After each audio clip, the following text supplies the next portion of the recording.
Residents may begin to see some changes taking place here at Fire Station 81 on Sumter Boulevard. And here to tell us more about it is Deputy Chief Nick Herlihy. Thank you for being here. Thank you for having me, Madison. So tell us about what's going to be going on at Station 81 in the coming months.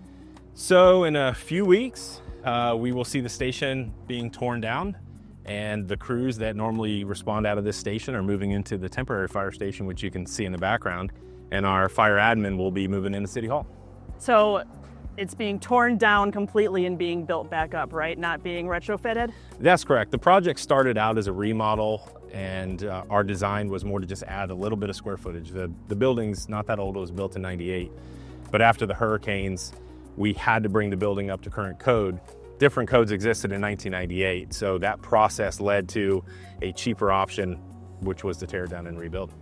Sure. So is there a general timeline for how long this project is going to take? Yeah, so the teardown should start in December. So by the end of the year, it should be all flat ground. And then we're being told anywhere between 12 and 14 months before the new station is complete and ready for our crews to move back in. Gotcha. Okay. So with a project like this, what does the cost look like and where are those funds coming from? So the majority of the funding is through surtax. The total project is around $17.5 million.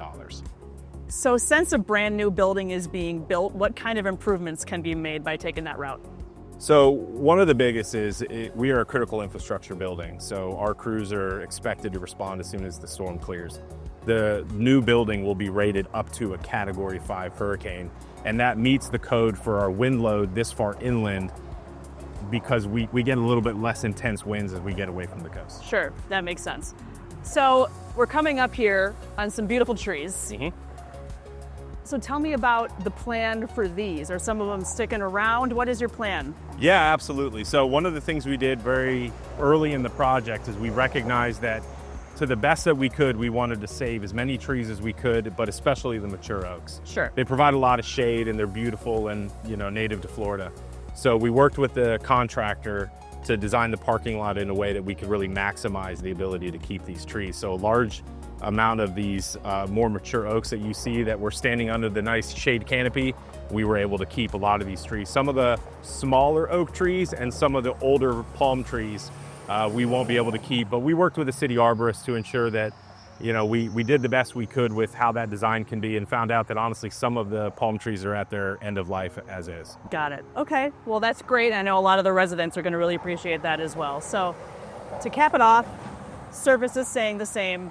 Everyone's getting the same level going forward. Yeah, Madison, you're right. So the crews that normally operate out of this fire station are just going to be a little ways down the road in a temp station with a temporary apparatus bay. And all of our administrative staff from Fire Rescue are moving into City Hall, which is right down the street. And if you need anything from Fire Rescue, you can go in the front doors of City Hall, turn to your left where Economic Development just moved into, and you'll see a friendly face from Fire Rescue ready to help you out. That's great, continuing to provide that exceptional customer service. So I really appreciate all the information, Chief. Thanks for joining us today. Thanks for having me.